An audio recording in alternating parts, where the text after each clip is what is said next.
وہ جو کچھ لکھ رہا ہے کیا وہ بھی غلط لکھ رہا ہے؟ کیا وہ بھی پاکستان کے اسٹیبلشمنٹ سے ڈرتا ہے؟ امریکن میڈیا بھی، ویسٹ کا میڈیا بھی اور عرب کا میڈیا بھی۔ اب کیا لکھ رہا ہے انٹرنیشنل میڈیا؟ انٹرنیشنل میڈیا یہ لکھ رہا ہے کہ 2025 کے اوائل میں پاکستان گلف میں، مشرق وسطیٰ میں مکمل طور پہ غیر مؤثر ہو چکا تھا، پاکستان کی کوئی وقت نہیں تھی۔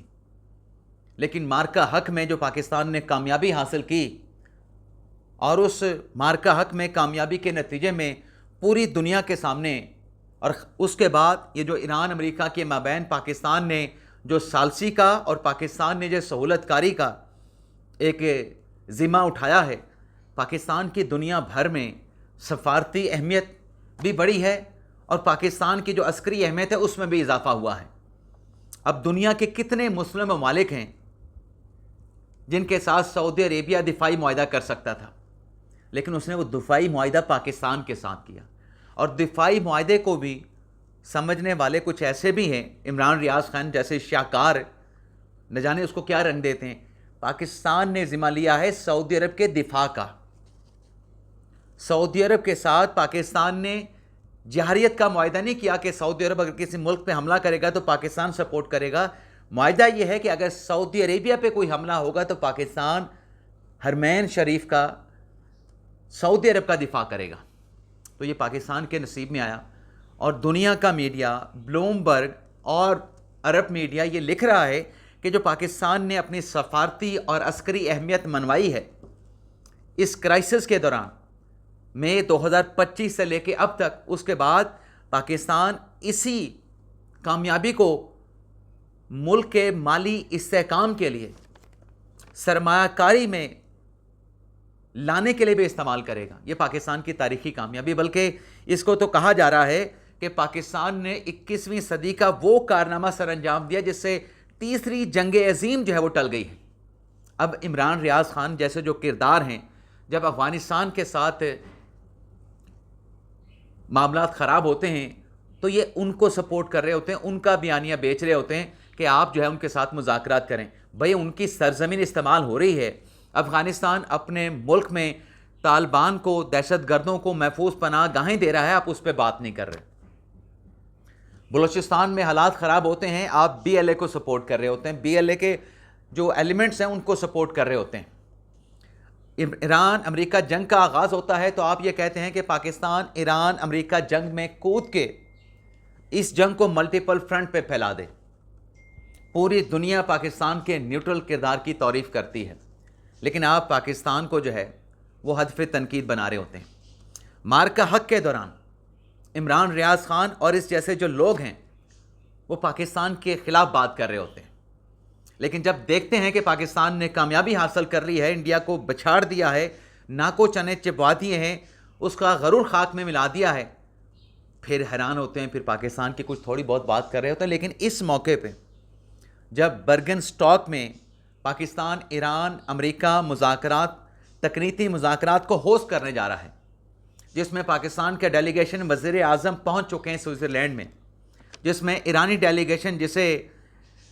مناب 168 کا نام دیا گیا ہے۔ مناب 168 کیا ہے؟ وہ اسکول جس پہ حملہ کیا گیا، بچے شہید ہوئے، یہ ڈیلیگیشن کو اس اسکول اور بچوں کی جو شہادتیں ہوئیں اس کی تعداد کے ساتھ منسوب کر دیا گیا۔ ایرانی ڈیلیگیشن میں باقر کالیباف ہیں، عباس عراقچی ہیں، علی باکری ہیں، اسماعیل بقائی ہیں، ان کے اسٹیٹ بینک کے جو گورنر ہیں عبد الناصر غریب آبادی وہ شامل ہیں۔ جے ڈی وینس جو ہے وہ سوئٹزرلینڈ پہنچ چکے ہیں، برگن اسٹاک پہنچ چکے ہیں، وہاں پر تمام انتظامات جو ہے مکمل ہو چکے ہیں۔ اور ان مذاکرات کے آغاز سے پہلے وزیر اعظم شہباز شریف صاحب جو ہیں دونوں سٹیک ہولڈر کے ساتھ باہمی دو طرفہ ملاقاتیں کریں گے۔ سخت سیکیورٹی میں یہ مذاکرات ہونے جا رہے ہیں، پوری دنیا کی نظریں برگن اسٹاک سوئٹزرلینڈ میں ہونے والے ان مذاکرات میں ہیں۔ لیکن یہ بھگوڑا، یہ جو عمران ریاض خان ہے، اس طرح سے جو کردار ہیں، وہ ان مذاکرات میں انہیں پاکستان کی کامیابی، پاکستان کی جو جیت ہے، پاکستان کے جو ایفرٹس ہیں وہ ان کو نظر نہیں آتی۔ جو اسرائیل کا بیانیہ ہے نا کہ کسی طریقے سے یہ مذاکرات ختم ہوں، پاکستان پیچھے ہٹے، پاکستان ایران امریکہ کے مابین جو ہے وہ ثالثی سہولت کاری کا رول ادا نہ کرے،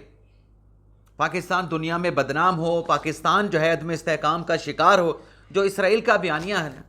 ان کا بیانیہ بھی اسی بیانیے کے ساتھ ملتا جلتا ہے. جیسے اسرائیل میں صف ماتم بچھی ہوتی ہے، اگر پاکستان کی سیاسی عسکری قیادت کامیابی حاصل کرتی ہے تو یہ بھی رونا دھونا شروع کر دیتے ہیں. تو مجھے تو لگتا ہے کہ جو ان کی باتیں ہیں عمران ریاض خان یا ان جیسے یوٹیوبرز کی، جس میں اسرائیل کو سپورٹ مل رہی ہوتی ہے، پاکستان کی سیاسی عسکری قیادت اور پاکستان کی ریاست کی مخالفت ہو رہی ہوتی ہے، اس کے بعد تو پھر ان کا اسرائیل کا دورہ کرنا ہی باقی رہ جاتا ہے، یا پھر اسرائیل کی طرف سے ان کو دورہ اسرائیل کی دعوت ملنا ہی باقی رہ جاتا ہے.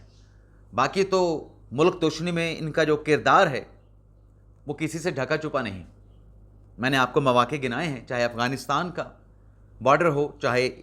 اپنا بلوچستان BLA کا ایشو ہو، چاہے انڈیا کے ساتھ جنگ ہو، چاہے ایران امریکہ مذاکرات میں پاکستان کی ثالثی اور سہولت کاری کا رول ہو. ان کو کوئی اچھائی نظر نہیں آتی، ان کو صرف برائی نظر آتی ہے، اور یہ صرف برائیاں نکالتے ہیں، اور ایسی برائیاں نکالتے ہیں جن کا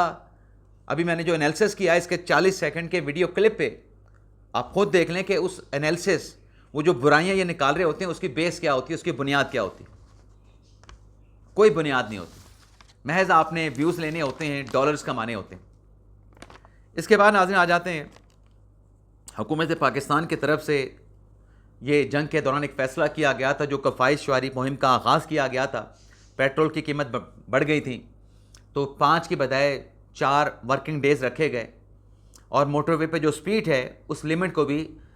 120 سے کم کر کے 100 اور 110 سے کم کر کے 90 کلومیٹر کر دیا گیا سپیڈ کو. لیکن اب چونکہ ایگریمنٹ ہو چکا ہے، اب نے ہرمز کھل چکا ہے، تو جو سپیڈ لیمٹ جو ہے، یعنی جو حد رفتار ہے پہلے والی موٹر وے پہ، اس کو بحال کر دیا گیا ہے. یعنی چھوٹی گاڑیاں 120 کلومیٹر کی سپیڈ پہ اب سفر کر سکتی ہیں، اور جو بڑی گاڑیاں ہیں وہ 110 کلومیٹر کی سپیڈ کے اوپر جو ہے وہ سفر کر سکتی ہیں. ویسے ناظرین یہاں پہ سپیڈ کی بات ہو رہی ہے تو میں تو ذاتی طور پہ موٹر وے پہ بہت زیادہ تیز رفتاری کے ساتھ گاڑی چلانے کے حق میں نہیں ہوں. میں تو یہ کہتا ہوں کہ جب آپ 100 105 یا 110 تک آپ جا رہے ہوتے ہیں، بڑے سکون کے ساتھ آپ گاڑی چلا رہے ہوتے ہیں. لیکن جب آپ 120 کو ٹچ کرتے ہیں یا اس سے اوپر چلے جاتے ہیں تو بے شک گاڑی آپ کے کنٹرول میں ہوتی ہے، لیکن ایکچولی گاڑی آپ کے کنٹرول میں نہیں ہوتی. کوئی بھی جانور اچانک سے آگے آپ کے پاس آ جائے یا کوئی دوسری گاڑی والا غلطی کرے، آپ کو سنبھالنا مشکل ہو جائے گا. تو جتنا ہو سکے سپیڈ کو کم رکھیں اور اپنے سفر کو محفوظ بنائیں. اب ناظرین بات کر لیتے ہیں جوائنٹ ایکشن کمیٹی کی ایک مختصر سی خبر کہ ان کے کور ممبر امجد علی ایڈوکیٹ نے جوائنٹ ایکشن کمیٹی سے لا تعلقی کا اظہار کر دیا ہے. امجد علی ایڈوکیٹ کا یہ کہنا ہے کہ جو بیانیہ ہے اس وقت جوائنٹ ایکشن کمیٹی کا، جس میں ریڈ لائن کو کراس کیا جا چکا ہے، جس میں اداروں کو ملائن کیا جا رہا ہے، میں اس بیانیے کو مسترد کرتے ہوئے جوائنٹ ایکشن کمیٹی سے لا تعلق کا اظہار کرتا ہوں. اچھا، یہ تو لا تعلق ہو گئے، لیکن پاکستان تحریک انصاف اور حکومت کے مابین جو پس پردہ رابطے ہیں، ان رابطوں کا باقاعدہ طور پہ آغاز ہو چکا ہے، اور یہ رابطے بلڈ ہونے میں، بنانے میں جو بجٹ سیشن ہے اس نے بڑا اہم کردار ادا کیا ہے. ابھی بتایا جا رہا ہے کہ وزیر اعظم شہباز شریف صاحب نے جو ملاقات کی اچکزئی صاحب سے، اسد کیسر صاحب سے، بیرسٹر گھور صاحب سے، اس کے بعد پھر PTI کی ڈیلیگیشن کی حکومتی وزراء کے ساتھ، وزیر خزانہ کے ساتھ، رانا ثناء اللہ وزیر قانون کے ساتھ ملاقات ہوئی ہے، اور ان پس پردہ ملاقاتوں کو جاری رکھنے کا فیصلہ بھی کیا گیا ہے. اور اس امکان کا، اس امید کا اظہار کیا گیا ہے کہ جو پس پردہ رابطے ہیں اس سے ایک نئے دور کا آغاز ہوگا PTI اور حکومت کے مابین مذاکرات میں. اور وہ ایلیمنٹس سوشل میڈیا پہ جو عمران ریاض خان جیسے ہیں، جو کہ حکومت تحریک انصاف رابطوں کی ہمیشہ مخالفت کرتے آئے ہیں،